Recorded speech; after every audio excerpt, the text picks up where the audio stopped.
Hello, mamas. I fear that we are going backwards as a society. And I've seen it go so far backwards that we have gone like full circle 360. I almost said 180. So this is a motherfucker that thinks a circle is 180 degrees. So take all of this with that in mind. I saw this morning that a tweet of people on a Facebook group dedicated to transvestigating people. It's a play on words of investigating if someone is trans. And they send celebrities. They're like, all right, guys, am I the only one that thinks that Ben of the Week is hiding a little something under that shirt? Sorry, I don't know why I said that I was a celebrity. I'm fucking not. But anyways, anyone in the public figure, they'll create these conspiracy theories. A big one, a major one right now, is that Michelle Obama is a man. What the fuck are we doing? Can you get a job? Is it Indeed.com? The site is running, right? Or maybe your computer isn't connected to the internet. I would say call Spectrum or whoever you have internet with, and then just get on that website. There's plenty of jobs. The job market is apparently boom. Actually, no, the job market isn't. Okay, anyways. All sorts of celebrities they're investigating, but one in particular that really stuck out to me, that kind of blew my mind and gave me pause. I had to sit down and just twiddle my fingers for a little bit, was fucking Andrew Tate. This person said, I guess she forgot to wear her fake. I'm sorry. I'm sorry you are seeing Andrew Tate in what appears to be a rainbow thong. Not sure what to make of that. That's a whole conversation for another time. But they said, I guess she forgot to wear her fake eggplant emoji, laughing emoji, pointing at how, well, there seems to be, the package is empty. UPS is not delivering. It's a Sunday. Then he said, I told everyone about this a while back. It's all of them. If they are unstaged, they are part of the inverted show. Then some random lady said, she blocked me for calling him/her a transformer. And the original poster said, those sloping shoulders, and her sister is even worse with those huge hips. It's so... What the fuck are we doing as a society? So I recently sat down with someone who is transphobic. This person grew up very religious and is very religious. And I grew up very religious. Went to Catholic school, elementary, middle, high school, grew up in the Catholic Church, went to church every Sunday. I know it doesn't look like it now, but believe it or not, I used to be a little, actually, I'm kind of wearing my altar boy outfit. Fuck. I grew up in the Catholic Church. I've been baptized. I received my communion. What other sacraments do I have? I ate hella of those the church wafers because they were kind of delicious. I actually bought recently a whole pack of them on Amazon, the unblessed ones, and just ate them in one set. It was so... I know all the fucking ins and outs about Christianity. I have been so deep in that. I used to pray 5 times a day. And the biggest thing that always stuck out to me in all the teachings, all the religion classes I went to, Sunday school, church, mass, all of that shit, was to love your neighbor. This is something that I think is so picked and choosed. That's not a fucking phrase, but Christians pick and choose the fuck out of Christianity in an insane way. The literal golden rule is to love your neighbor. And what does that mean? It means it does not matter in any form who they are, what they have done. You are just supposed to love them. You are not meant to judge them. That is the role that God is supposed to be doing. Let me point at the little sky thing. That is what God, the man upstairs, is supposed to be doing. That's his fucking job. You wanna clock in Indeed and check if that job is open? You can't. It's taken.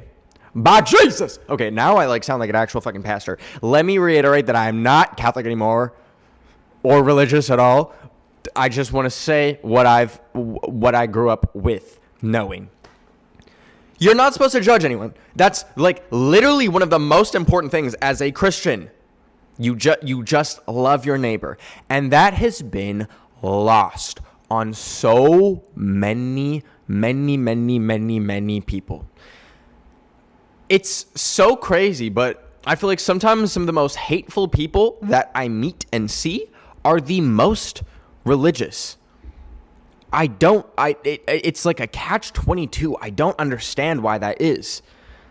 So I'm sitting down with this person who is transphobic, like kind of like openly transphobic. That's not all we talked about. I wasn't just like, how you doing, Mr. Transphobe? Let's talk about it.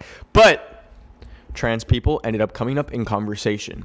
And whenever I'm like interfacing with someone who I know has completely different values and political beliefs than me, I still like to listen because I think it's important to listen and interact with people that you completely disagree with. I think like just like yelling at each other and like shutting people out isn't exactly productive. Mind you, it's not the easiest fucking thing to do to just like listen to someone say, spew a bunch of stuff that like literally feels like garbage to you. It's not the funnest, but I think it's still important. So maybe not for everyone, but personally, that is how I feel. And typically, I feel like I gain something. I don't mean like I gain their views on whatever they're talking about, but it's enlightening to hear how they feel about things so you can kind of, compare your beliefs to them. And sometimes like it makes my beliefs about a certain thing feel stronger. I'm like, oh, this person I think is so wrong about this issue, and it's only like more solidifying my beliefs. But in this case, when he was talking about trans people, what I heard was the same kind of regurgitated sound bites, that trans people are groomers, that we shouldn't let people transition because it makes them a higher risk of suicide. These things that I think are misconceptions were all the only way they viewed trans people. And he was kind of putting all trans people into a box of some of the worst case scenarios that could happen. One thing we'll talk about today, Ava Chris Tyson. I can't think of a word for it other than unfortunate. Like genuinely just so fucking unfortunate that person exists. That person did such a heinous thing and unfortunately was such a huge face of like the trans community and was such a new face. And here was this person who publicly transitioned on one of the biggest YouTube channels to exist in a friend group of all men. And they all accepted her.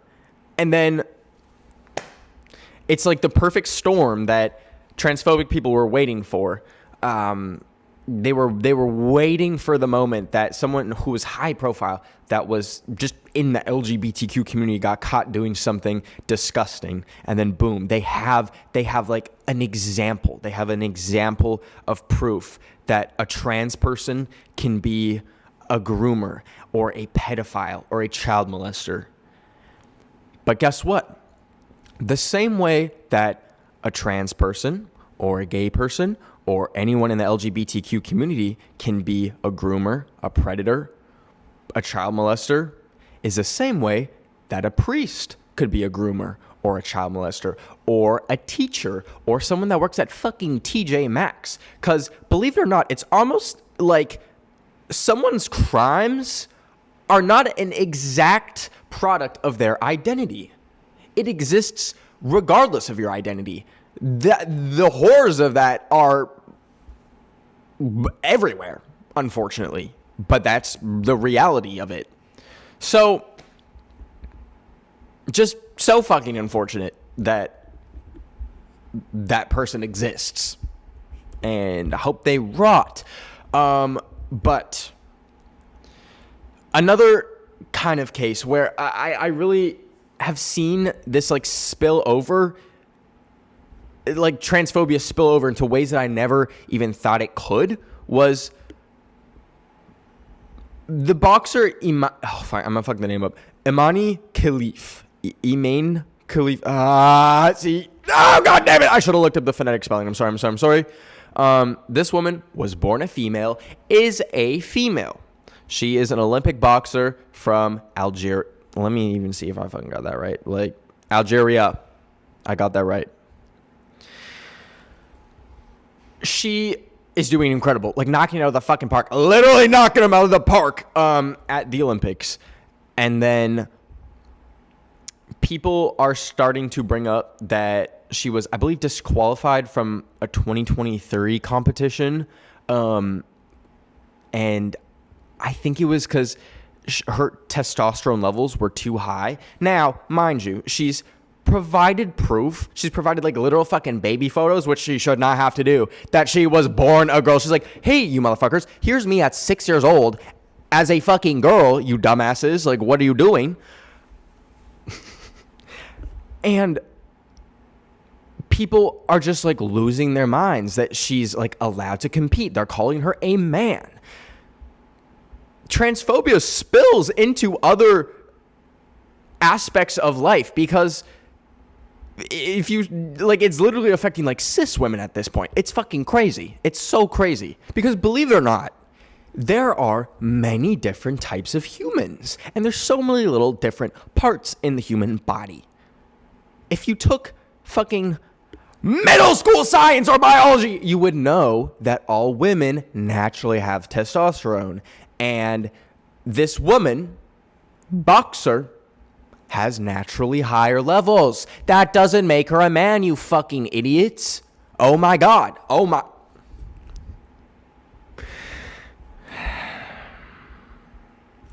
And, you know, that was like one case of it like spilling over into like transphobia affecting literal cis straight women. But like seeing it spill over 360 into Andrew Tate, a literal transphobe. Like they're literally eating their own. And it makes me want, because like you have to be spending a lot of energy to be like that hateful and that paranoid about others, about people who don't even know you exist.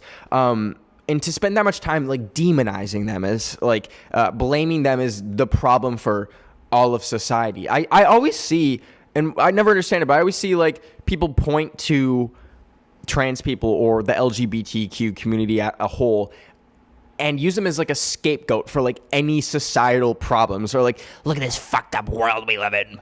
It's them over there. It's the people on the goddamn rainbow flag. Lock them up. Like, so it's crazy. And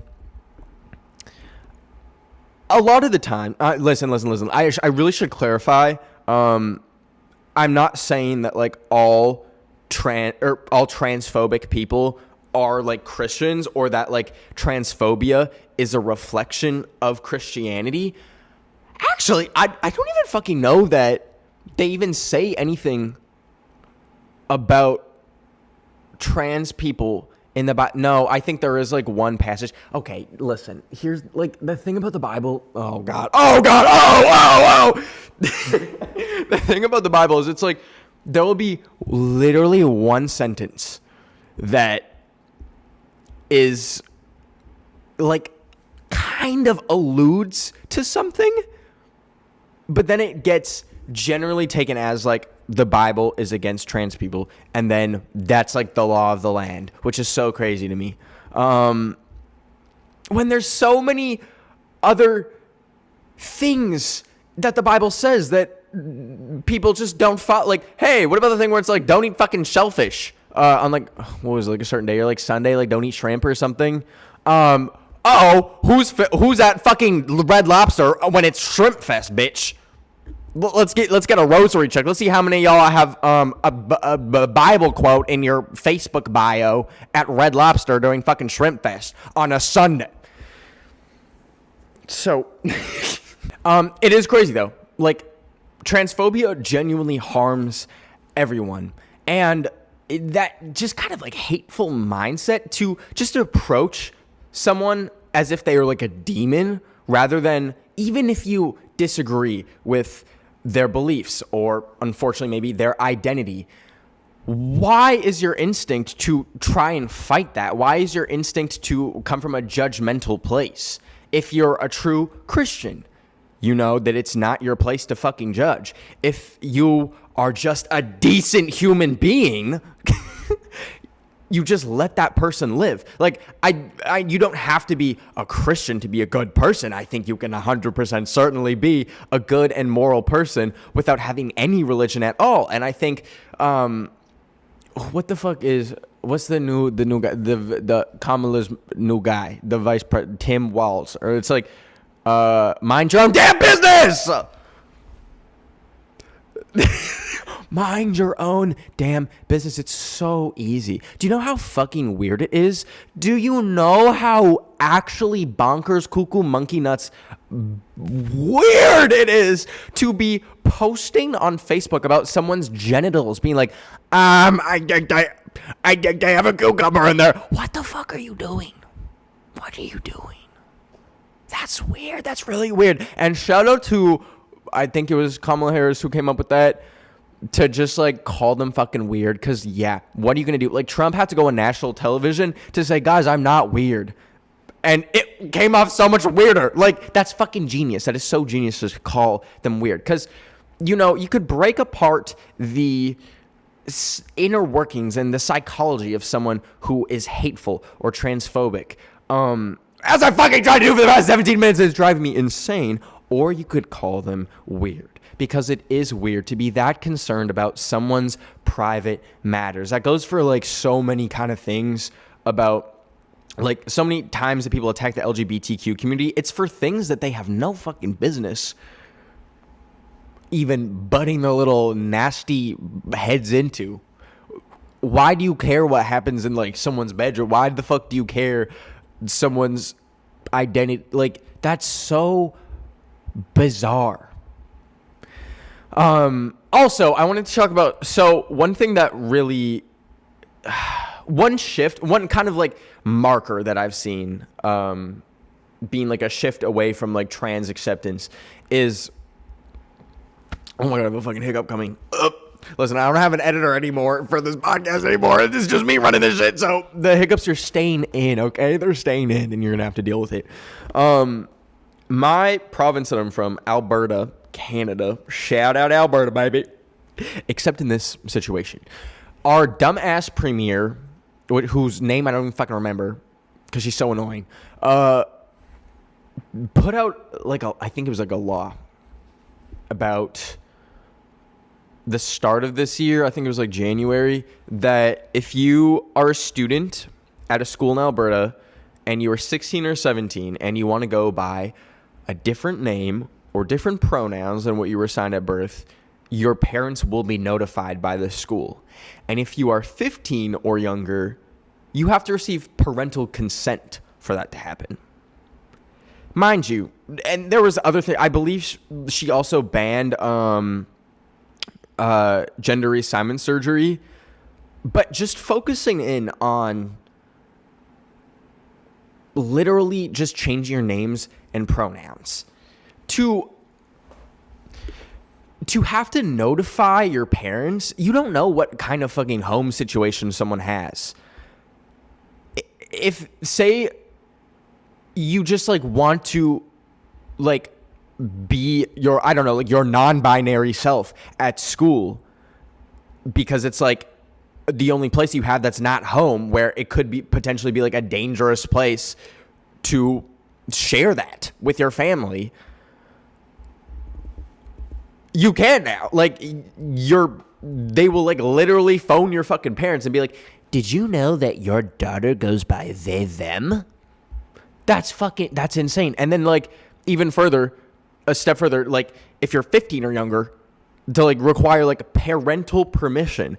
There are so many situations where that would like, if that were to happen, that child would go home and like literally, like if it's an abusive household, they could go home and get beat that same day. Like Amazon Prime fucking child abuse. Like it's so crazy. And it's like, for fucking what? And for names too. Like, be fucking for real. You want to go by like a nickname? What if you just want to go? What if I just want to go by like fucking jamming, or I'm like, oh, call me Benji. Oh, like, why the fuck would you have? Like, it's just weird. Like, why would you have to call the parents for that? And I thought that was just like my province being psycho. That has happened in so many states, so many countries. I believe that's like the case in the UK right now. A bunch of like European countries. It feels like we're going backwards, genuinely. And listen, like, I think obviously like a big kind of a big decider in like how far backwards we'll go will be this upcoming election. So please register to fucking vote, you goddamn psychos. I know I made like a video or like a podcast episode like a few months ago where I was like, oh god, we're fucking doomed. But that was when Biden was gonna be the Democratic president and we stood zero fucking chance. But now we have Kamala and Tim Walz, and I have hope for once in a goddamn blue moon, and I think they have a good chance, but they'll only have a good chance if you get out and vote. So listen, like, I'm not even from this country. Don't have a green card. I'm just here on like a fucking visa. So like, what really can I say? I have no stake in your goddamn country's election, but as someone that lives in a country that is hugely influenced by the United States, or actually lives on a planet that is hugely influenced by the United States and its foreign policy and the way it runs its fucking economy and everything, the way it just has a hold on the entire civilization for some fucking reason, even though it's just like one country and the people outside the US actually have no fucking say in it, even though it affects us. And even people inside the US can be politically just franchised. You can fucking live in DC, you can live in Puerto Rico, and your vote doesn't even fucking matter because also, I'm applying for a green card, so let me be on my best behavior for a little bit longer. I started the process. We'll fucking see. My immigration lawyer like literally reached out and was like, "Hey, Buster." This was when Biden was trying to be the president still, in between naps, and my immigration lawyer was like, "Hey, Ben. So it's looking like Trump might be the president, and you know, you never know what'll happen. I think we should maybe try for a green card." I'm like, mind you, the process to get the visa that I'm already on was like a 3-year process that made me want to find a way to get in an industrial side microwave and fucking start it for 30 minutes until I pop. I wonder how much metal I have in my body. Like, if I just went in a microwave, like, would I spark like a fork? Or like, what would the microplastics in my body do? Like, would my balls explode? Okay, so that was a lot of doom and gloom that I just dumped on you. But I think it's important to like just look at it, look at it in the face and be like, yeah, you know what? We are kind of going backwards. When the Ava Chris Tyson shit came out, yeah, like a lot of people just uses as they hopped on the fucking bandwagon on like choo choo, one-way ticket to transphobia town. It's important to look at it and think, okay, so we're going backwards a little bit. How the fuck did that happen? I don't know. Can we reverse it? I sure hope so. If you're watching this and you completely disagree with everything I said, can you at least just try to live and let live and mind your own business? And if you're a Christian watching this, can you go by your golden rule of loving everyone and not judging anyone because it's not your place to judge? Can we start with that? Maybe. I think if I were to ever be a politician, you would see me commit suicide live on CNN 4K. Like, I don't think I would last a single day. I think I'd start crying. I think being a politician would be absolutely horrible. I saw this, maybe it was AOC. It was like one of the like the liberal Democrat people. And they were like, like genuinely getting scared. They're like, we're not gonna have any goddamn Democratic politicians because this shit sucks so much. It's so hard. And I'm like, oh, like kind of, yeah. Where I feel like in 30 years, we are going to have no cops, we are going to have no military, and we're going to have no politicians because no one wants to do that shit. Like, well, what horrible jobs. Like, for everyone involved. Like, for the people doing the job and the people that have to be, like, interacting with the people doing those jobs. The people having to interact with cops or the military. Okay, where is this conversation going? Anyways. Let's read this week's drama. Also, before we get into the drama, I'd like to announce that the flood in my apartment is fixed. My apartment is no longer flooded. We fucking did it. We did it. I called in this Ukrainian guy and he fixed it. Shout out Bob, my fucking savior. My floor is dry. But if you want me to read your drama on a future episode of Drama Mama, comment it down below on the YouTube video version of this podcast. Please, just a couple sentences, and I'll read it. I'll give you advice. I'll be your little therapist because BetterHelp isn't going to do shit. Oh, I can shit talk BetterHelp because now I run this podcast. Did I ever tell you how I did BetterHelp? And my therapist, like, literally, because they gave me like 3 free months, and my therapist forgot every session I would have to like re-explain everything because I think she genuinely had 200 patients or something, and I would like re-explain every issue that I had, and she would just forget. So like every single therapy appointment was just the same thing. I mean, be like, so yep, this is still happening, and this is still happening, and then the next week, yep, so this is still happening. This week's drama comes from Texture Not Load Yet. Drama. My sister is so entitled, I don't know what to do anymore. On my own birthday, she threw a tantrum because I was getting presents when she wasn't.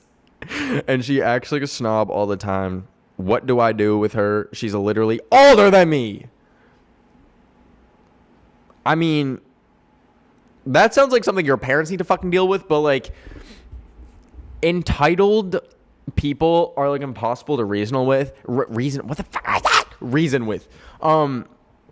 Because their entitlement, I feel like, comes from like a insatiable hunger for like wanting more. It's almost like linked to like the kind of like mindset that like an overconsumption person has. It's like, well, I need more things because I deserve it. Like, it's like the whole kind of saying like, I need a little sweet treat because I deserve it. Like, maybe you don't deserve that fucking sweet treat. Maybe you deserve a god. Maybe you deserve to work in the fucking coal mines. I actually don't know. Actually, I was gonna yap for a whole minute, but I actually don't know what to do with that. Me personally, I have been like a nasty little entitled rat before. Only child. And I think I just needed to be humbled. I can't remember what humbled me, but that's what I needed. Like, I needed someone to humble me and say, you're actually not shit and you deserve nothing. And then I think I got it together. Sorry. Horrible fucking advice. What do I look like? You're good? Okay. Thank you, though, for all the support on the podcast recently. Like, it feels good to be back. I'm glad I didn't end the podcast. The way it was like a 50-50 that I was going to end the podcast, but I didn't. Best decision I ever fucking made. Until this episode gets like found by, I don't know, like libs of TikTok people, and then they like dox my brand new apartment. I'm like, guys, my apartment just finished flooding and now it's dry. And then like they send like anthrax. Okay. So I love y'all. As Jesus said, love one another, and I will see you all next Thursday. Yep. Bye, my mamas. Bye, sweet mamas. Bye.